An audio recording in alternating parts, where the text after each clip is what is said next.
Okay, my name is JJ. I'm coming to you on my very first YouTube post in response to the Healthcare Reform Act.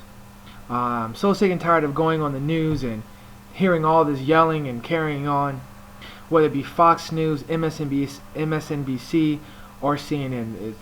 I felt as an American it's my responsibility to get the facts and read the actual act, the actual bill, um, before I make my decisions on whether I'm against it or against it or not.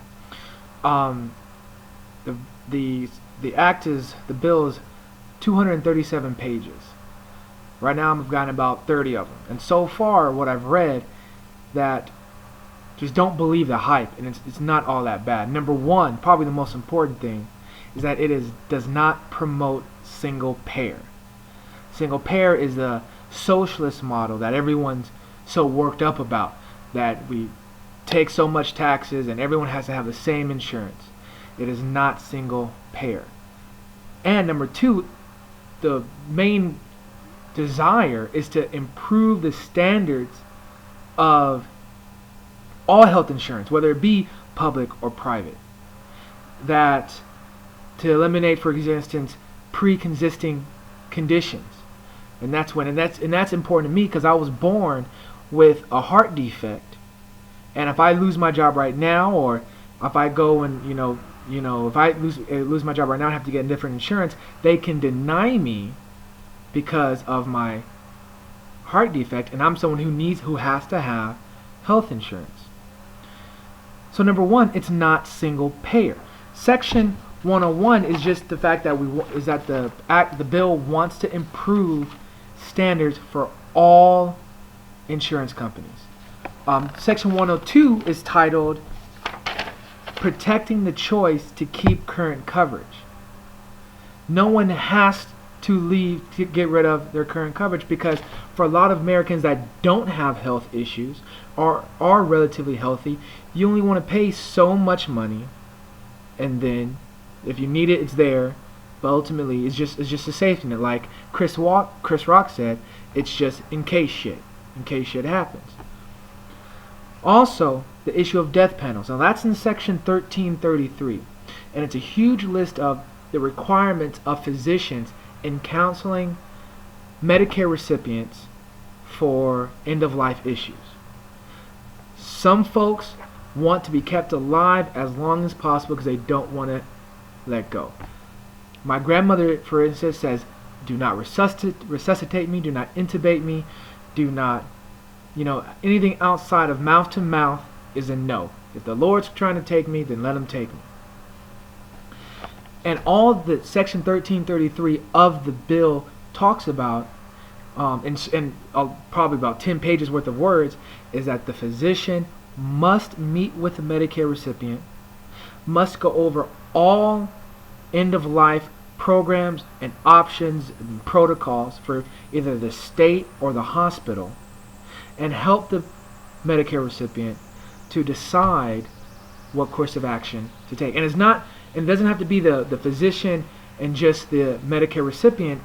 It's the patient, the family member, the conservator, the those in charge of their will and testament.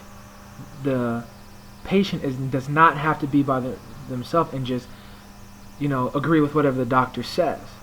One thing I don't like about section 1333 is that it calls the physician to offer legal advice as far as wills, conservatorship, filing official DNRs. Well, DNRs can be done in the hospital, but other law-related issues. And the physician is a physician. But the flip side of that is that it also mandates that it must make available to the Medicare recipient, to the patient, all if they don't have the answer, show them where to go.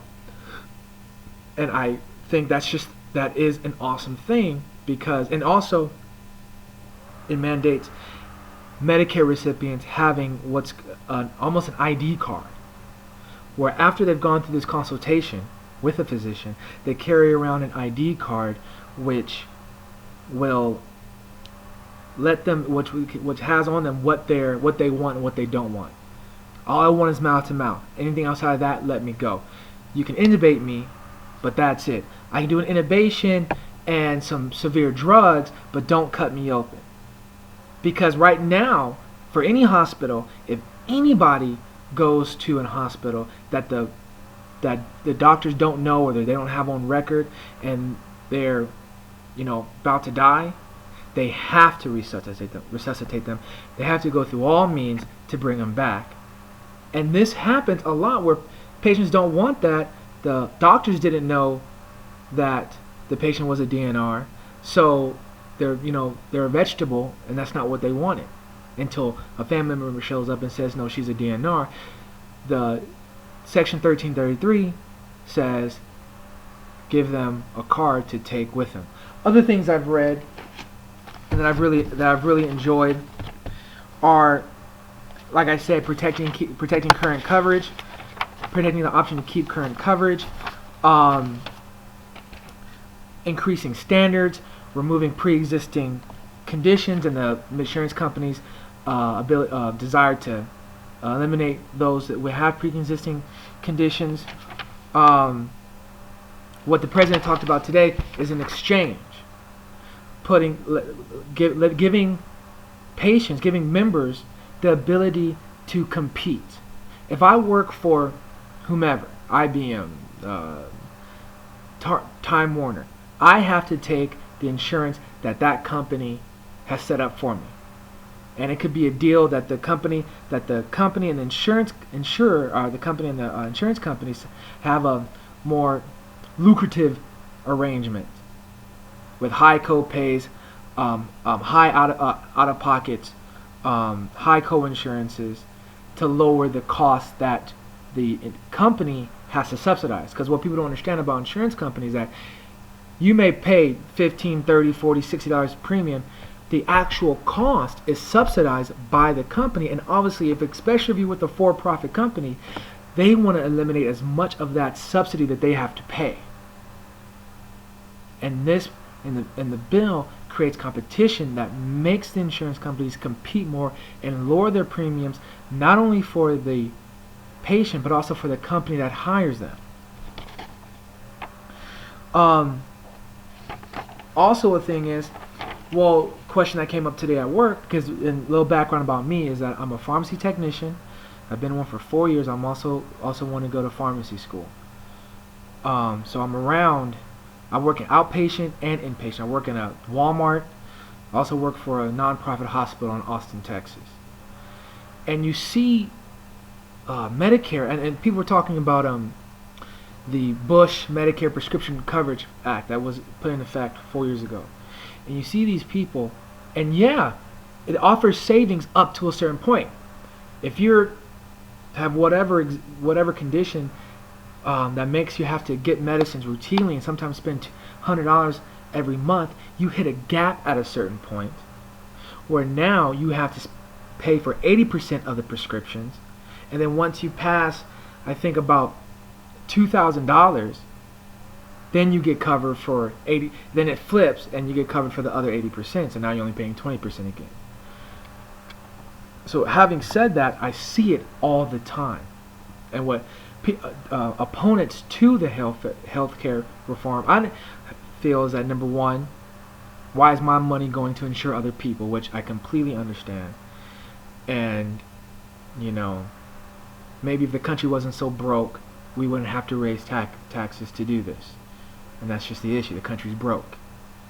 We're borrowing from Social Security and Medicare, so more than likely when I need Medicare, unless things start happening, I won't get it. But also, so we don't want to get taxed, but also, you don't want to lose out on your coverage, and I understand that too, but you don't have to, and that's the beauty of the plan. Now, and also, you can say, well, if this plan comes in effect, it stops my insurance company from just dropping me and then being, SOL. And I want to read this to you because I think this is also important for those folks that feel like that.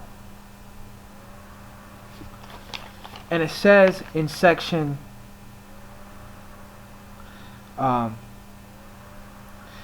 Section 102.